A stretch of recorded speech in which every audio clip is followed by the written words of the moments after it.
So on swarm cells, you're better off leaving just 2 or maybe 3 swarm cells in the original hive, because otherwise, if you've got like 6 or 8 or 10 of them, the first queen that hatches, sometimes she'll swarm as a virgin queen, and she'll take some of the bees and she'll just say, like, instead of going and fighting all these other queens, she's like, look, we're out. So, like, and so multiple swarms. she'll leave and they'll just cast swarms. They'll be virgin swarms.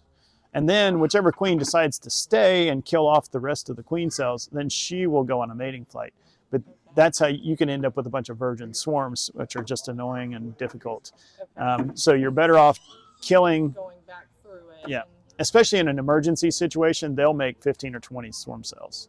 They don't need that many. So kill the old ones, leave the youngest, freshest ones, right? And those are like all capped. We found them all when they're like capped. When they're capped, yeah. So. Yeah, and then, or what you can do is you make multiple splits. So this is where a 5-frame nuke comes in handy. So if you want to make some smaller splits, they need a smaller space to defend and to build into. Okay. So at that point, it's 2 frames of brood.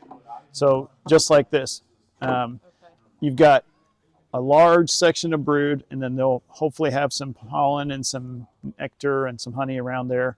Okay. So both sides, so that's a frame of brood with all the bees on it. And then the second frame of brood, you want some open areas, some transitions, different ages. That's a good frame. It's got resources, so it's basically it's all being utilized. So that's a good frame. And then you need a frame of food. So ideally this is honey with pollen also, but you're not going to get this right. Like, the bees aren't going to segregate everything for you to just go get 2 frames of brood and a frame of food and have it perfectly matched, right? You just kind of have to balance it the best you can. But you put all that together. Sorry, I should have shipped some nurse bees with that, probably some extra.